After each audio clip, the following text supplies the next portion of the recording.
नमस्कार, स्वागत है आपका इंडिया न्यूज मध्य प्रदेश छत्तीसगढ़ में। मैं हूं आपके साथ संगीता यदुवंशी। बुलेटिन की शुरुआत करते हैं फटाफट अंदाज में।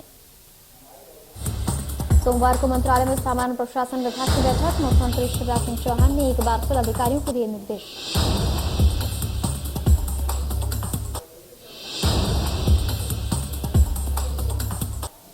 मुख्यमंत्री ने बैठक में अधिकारियों पर चल रही जांच में देरी को लेकर नाराजगी जताई। उन्होंने कहा कि कई अधिकारी तो इसी में लगे रहते हैं कि जांच टल जाए, रुक जाए, देरी हो जाए, अधिकारी रिटायर हो जाए, उसके बाद कर लेना।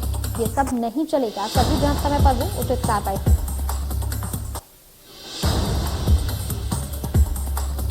इसके साथ ही उन्होंने विभाग का डिजिटलाइजेशन जल्द ही हो, आईटी विभाग प्रस्ताव बनाए। सामान्य प्रशासन विभाग के काम में देरी हो रही है। बैठक में मुख्यमंत्री ने विभाग के आउटकम, उपलब्धियों और चुनौतियों के बारे में भी चर्चा की।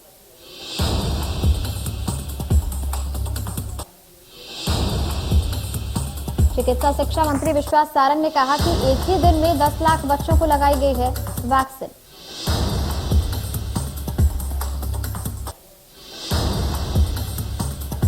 पंद्रह से 18 साल के बच्चों को वैक्सीन लगाई गई है। मंत्री सारंग से खास बात की हमारे संवाददाता ब्रजेश चैन ने।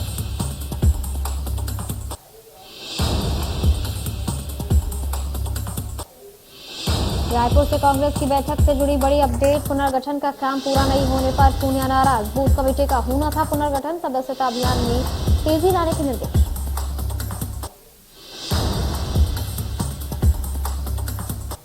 बैठक में मुख्यमंत्री ने कहा कि कर्मयोगी भारत अभियान से हम प्रेरणा लें। सीएम ने बैठक में महत्वपूर्ण निर्देश दिए। उन्होंने कहा कि जितने भी बैकलॉग के पद हैं उनकी भर्ती शुरू करें। भर्तियां हर साल लगातार होती रहनी चाहिए।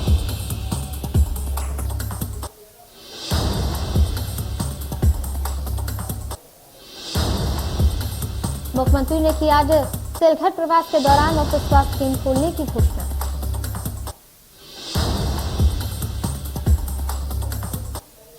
सीएम अखिल विश्व गायत्री परिवार द्वारा आयोजित जिला स्तरीय गर्भ संस्कार महोत्सव में हुए थे शामिल। गायत्री परिवार द्वारा आयोजित इस कार्यक्रम में तकरीबन 2000 महिलाओं का गर्भ धारण संस्कार हुआ।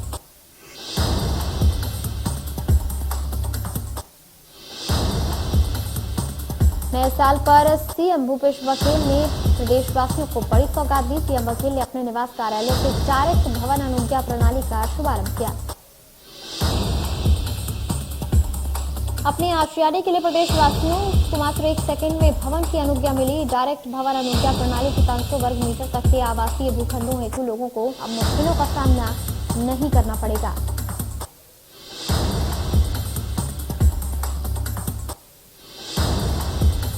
सीएम भूपेश बघेल राजनांदगांव जिले के नंदई में राष्ट्रमाता सावित्रीबाई फुले जयंती और सम्मान समारोह में शिरकत करने पहुंचे। मुख्यमंत्री बघेल ने इस अवसर पर श्री खदान और लड़ाई क्षेत्र में 58 करोड़ 89 लाख रुपए के विकास कार्यों की बड़ी सौगात दी।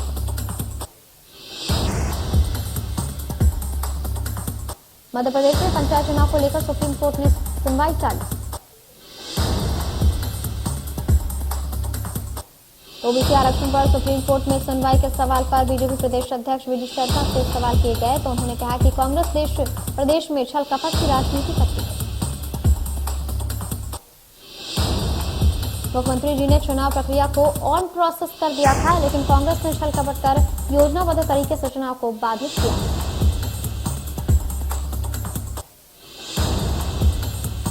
ऊर्जा मंत्री प्रद्युम्न सिंह तोमर ग्वालियर में स्वच्छता को लेकर के एक्शन मोड में नजर आए हैं। मंत्री तोमर ने शहर की स्वच्छता को लेकर के अभियान चलाया।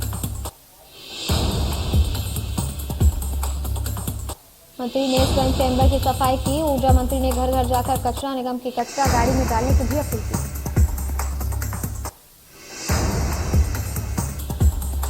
खुद घरों से कचरा उठाया। मंत्री प्रद्युम्न सिंह तोमर ने वार्ड क्रमांक 7 में मिली गंदगी के दौरान अधिकारियों को जमकर फटकार लगाई।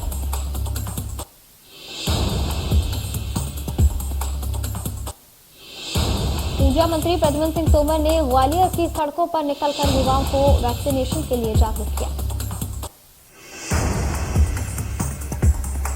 इस दौरान मंत्री प्रद्युम्न सिंह तोमर ने बच्चों को मास्क भी बांटे। इसके साथ ही 15 से 18 साल तक के बच्चों के वैक्सीनेशन को लेकर के उन्होंने कहा कि जल्द से जल्द वैक्सीन लगवाएं।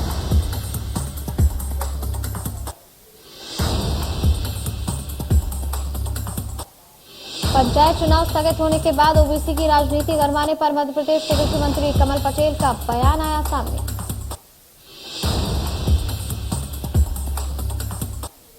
मंत्री कमल पटेल ने कहा कि आजादी के 75 साल पिछड़ा वर्ग को संवैधानिक दर्जा नहीं था, तो पीएम मोदी की सरकार ने पिछड़ा वर्ग को संवैधानिक दर्जा दिया। कांग्रेस ने 60 साल तक राज किया, लेकिन पिछड़ा वर्ग को क्या दिया? मंत्री कमल पटेल ने कहा कि कांग्रेस कोर्ट में नहीं जाती तो पंचायत चुनाव स्थगित नहीं होते। कांग्रेस नहीं चाहती थी कि पिछड़ा वर्ग को आरक्षण मिले।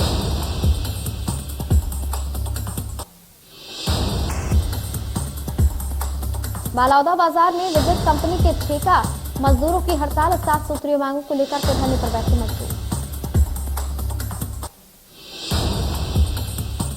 कलेक्टर दर पर भुगतान की मांग की गई, अनिश्चितकालीन धरने पर जाने की चेतावनी भी दी गई।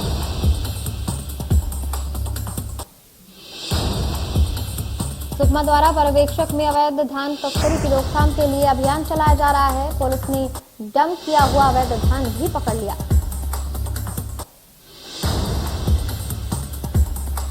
थाना पुष्पाल पुलिस ने अवैध धान पर अग्रिम कार्रवाई के लिए पूर्व विभाग को सूचना दे दी है।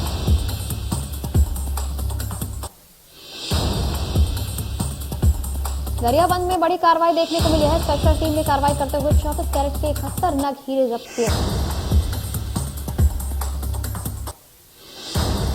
आरोपी तस्कर पायली खंड से अवैध हीरे की तस्करी कर रहा था। हीरे की कुल कीमत 10 लाख रुपए आंकी जा रही है। स्पेशल टीम ने आरोपी के खिलाफ तमाम धाराओं के तहत मामला दर्ज कर लिया है।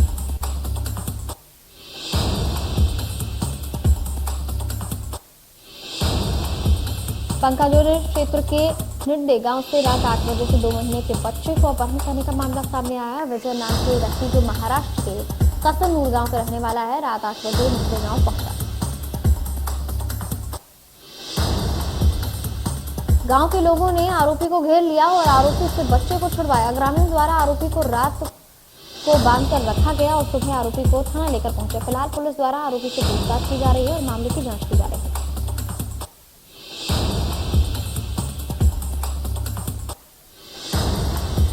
ग्वालियर के जय रोग अस्पताल प्रशासन की बड़ी लापरवाही सामने आई है। ग्वालियर चंबल अंचल के सबसे बड़े जय रोग अस्पताल समूह में बने समना राजा अस्पताल का एक वीडियो वायरल हो रहा है।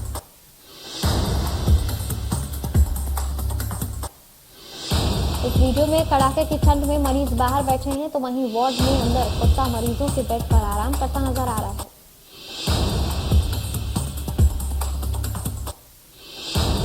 वायरल वीडियो में साफ दिखाई दे रहा है कि मरीज गैलरी में ठंड से ठिठुर रहे हैं और आवारा कुत्ता मरीज के बेड पर आराम फरमा रहा है।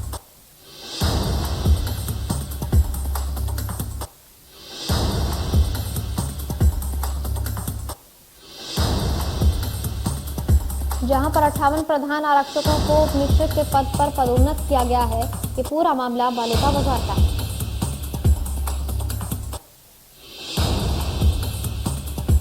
पदोन्नति का प्रमाण पत्र और बेड पुलिस अधीक्षक दीपक कुमार झा ने लगाया। ये मौका परिवार वालों के लिए किसी विशेष कोशिश से कम नहीं था।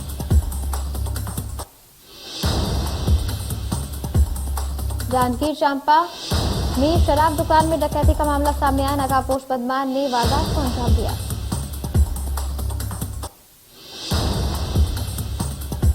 ₹2,30,000 रुपए की डकैती हुई। गार्ड को चाकू की नोक पर बंधक बनाकर के इस पूरे मामले को अंजाम दिया।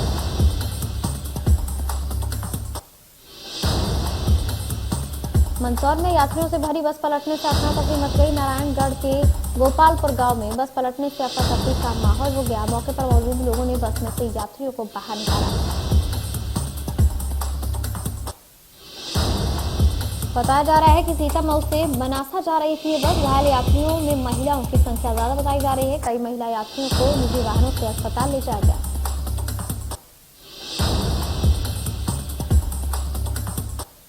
कटनी के एनकेजे थाने के अंदर उस वक्त अफरा-तफरी का माहौल हो गया जब एबीवीपी और एनएसयूआई कार्यकर्ताओं के बीच झड़प हो गई। ये झड़प जैसे ही लाठीसों में तब्दील हुई, वैसे ही थाने पर मौजूद पुलिस बल ने वीर बचाव कराया।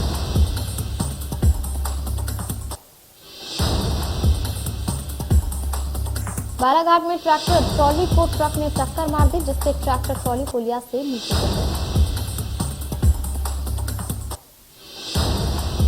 और इस दौरान इस हादसे में दबने से 2 महिला मजदूरों की मौत हो गई है। 10 लोग घायल बताए जा रहे हैं। इसके साथ ही 2 बाल मजदूर भी गंभीर रूप से घायल हैं। कोरोना की संभावित तीसरी लहर से बच्चों को सुरक्षित रखने के लिए आज से 15 से 18 साल तक के बच्चों का टीकाकरण फिर से शुरू होगा। तो वहीं इस वैक्सीनेशन प्रोग्राम के लिए अधिकारियों को दिशा निर्देश भी दे दिए गए हैं। सांसद शंकर लालवानी ने कहा कि जिस तरीके से कोरोना एक बार फिर से बढ़ रहा है, ये चिंता का विषय है।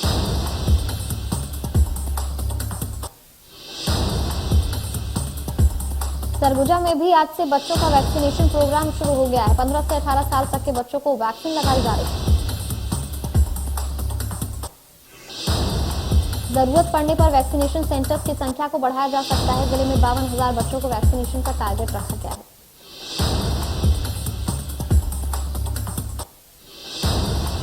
दिल्ली के सीएम केजरीवाल ने प्रेस कॉन्फ्रेंस में कहा कि दिल्ली में लगातार कोरोना के केसेस बढ़ रहे हैं। 3 दिन में 3 गुना एक्टिव केसेस हो गए।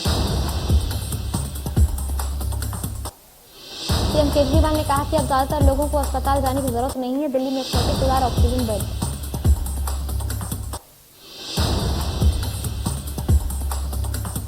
सीएम केजरीवाल ने कहा कि कोरोना के केसेस बढ़ रहे हैं, लेकिन उनका प्रभाव कम है। आज वेंटिलेटर के 5 बेड भरे हैं।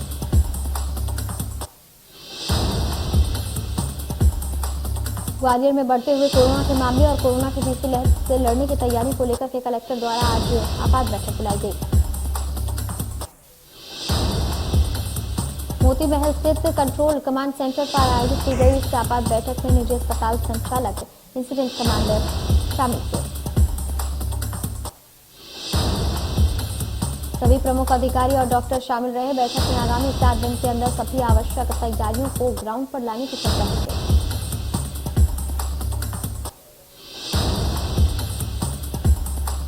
कोरोना की तीसरी लहर के संकेत के बीच आज 15 से 18 साल की उम्र के बच्चों का कोरोना वैक्सीन किया जा रहा है। इस एज ग्रुप के लिए भारत बायोटेक कंपनी की कोवैक्सीन को मंजूरी दी गई। 15 से 18 साल के बच्चों को कोरोना का टीका लगाया जा रहा है। इसके लिए कोविन प्लेटफॉर्म पर बच्चों का 12 लाख से ज्यादा वैक्सीनेशन किया गया है।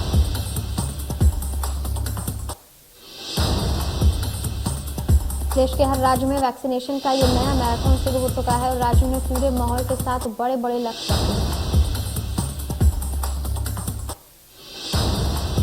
केंद्रीय स्वास्थ्य मंत्रालय द्वारा जारी किए गए नए दिशा निर्देशों के अनुसार 15 से 18 आयु वर्ग के लोगों को केवल कोवैक्सीन की ही डोज लगेगी। कोवैक्सीन की दूसरी डोज 28 दिन बाद दी जानी है। बच्चों के वैक्सीनेशन के लिए दिल्ली में 159 सेंटर चिन्हित किए गए हैं। ज्यादातर वैक्सीनेशन सेंटर वही है जहां पहले से ही कोरोना की कोवैक्सीन की डोज लगाई जा रही थी।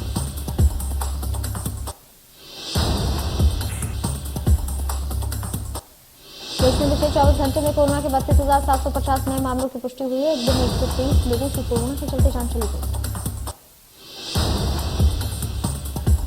देश में एक दिन में मरीज रिकवर हुए हैं। देश में एक्टिव केसेस की संख्या 1,45,000 के पार पहुंच गई। महाराष्ट्र में बीते 24 घंटे में कोरोना के 11,887 नए मामले सामने आए हैं। एक दिन में 9 मरीजों की मौत हो गई है। एक्टिव केसेस की संख्या 30,000 के पार है।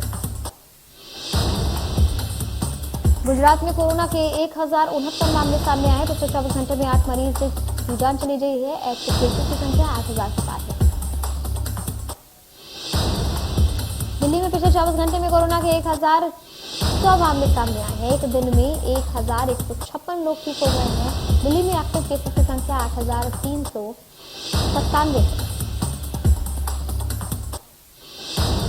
केरल में कोरोना के 2,435 नए मामलों की पुष्टि हुई। पिछले 24 घंटे में 5 संक्रमितों की मौत हो गई है। एक्टिव केसेस की संख्या 9,000 के पार है। पश्चिम बंगाल में पिछले 24 घंटे में कोरोना के 6,153 नए मामले सामने आए हैं। इसके साथ ही कोरोना नियमों के लिए प्रशासन अब सक्रिय नजर आ रहा है। पंजाब में कोरोना संक्रमण के 332 नए मामले की पुष्टि हुई है। 30 मरीज रिकवर हो गए हैं। एक्टिव केसेस की संख्या 760 है। हरियाणा में 24 घंटे में कोरोना के 577 मामले सामने आए हैं। दिन में 1 मरीज की मौत का मामला सामने आया है। एक्टिव केसेस की संख्या अब 1,000 के पार है। देश भर में कोरोना के नए वेरिएंट ओमिक्रॉन का खतरा लगातार तेजी से फैलता जा रहा है। देश के 26 राज्यों में ओमिक्रॉन के मामले 1,700 मिल गए।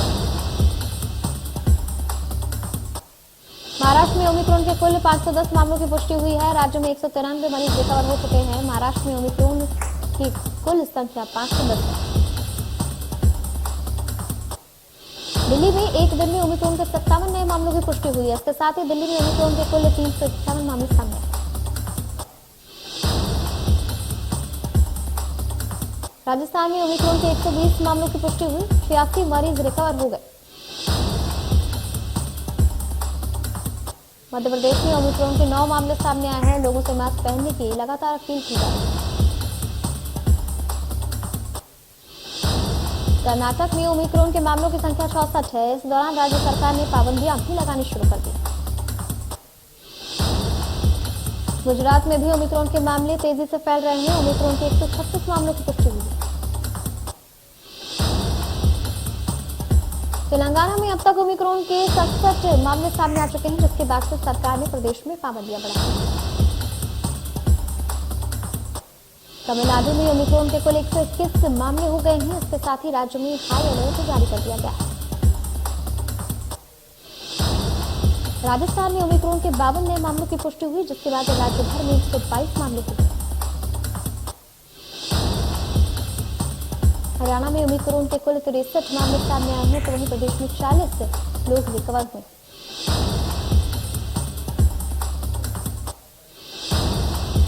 हिसार में AQI 278 दर्ज किया गया है, जहां दमा के मरीजों को सांस लेने में दिक्कत हो रही है। फरीदाबाद की आबोहवा खराब श्रेणी में दर्ज की गई है। यहाँ का AQI 273 है।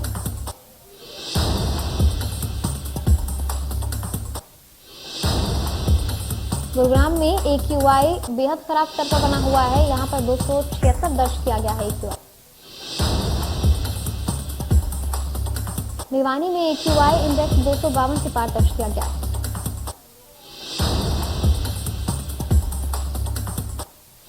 पहाड़ों पर हो रही बर्फबारी ने सर्दी का सितम बढ़ा दिया है। जहां उत्तर भारत में कड़ाके की ठंड के आसार है, मैदानी इलाकों में शीतलहर का दौर जारी है। विजिबिलिटी कम होने की वजह से वाहन चालकों को परेशानी हो रही है। उत्तर पश्चिम भारत के मैदानी इलाकों में 4 और 5 जनवरी को हल्की बूंदाबांदी के आसार है।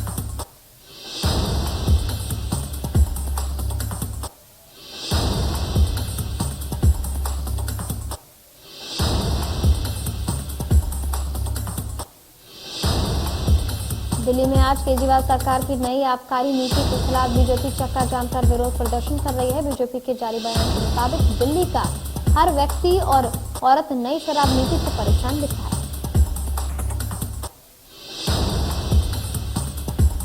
बीजेपी अपनी रणनीति के तहत पूरी दिल्ली के अलग अलग प्रमुख 15 स्थानों पर चक्का जाम करेगी। ये दिल्ली भाजपा अध्यक्ष आदेश गुप्ता के नेतृत्व में किया जाएगा।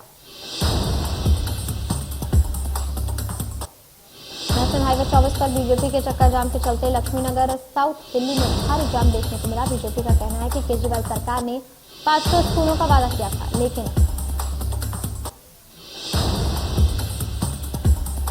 पिछले दिनों दिल्ली सरकार की तरफ से नई एक्साइज पॉलिसी को लागू कर दिया गया है। इसके तहत तकरीबन 849 नई शराब की दुकानें खोली जा रही हैं। बीजेपी के कई नेताओं को पुलिस ने हिरासत में लिया है। नई पॉलिसी के तहत हर वार्ड में 3 नई शराब की दुकानें होंगी, जिसे लेकर बीजेपी लगातार दिल्ली सरकार को घेरने में लगी थी।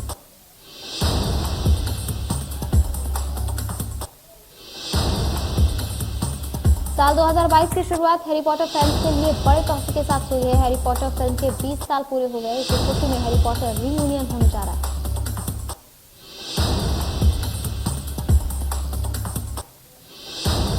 हॉलीवुड की most awaited film the Batman का ट्रेलर रिलीज कर दिया गया है, जिसमें रॉबर्ट पैटिंसन नजर आ रहे हैं।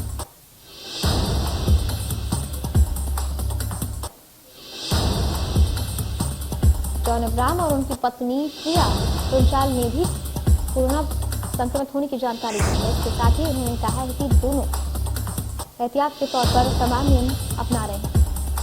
जॉन अब्राहम ने बताया कि वो खुद और पत्नी प्रिया कोरोना पॉजिटिव पाए गए हैं। उन्हें कोरोना के हल्के लक्षण दिखाई दिए थे। दोनों ने खुद को क्वारंटाइन कर लिया।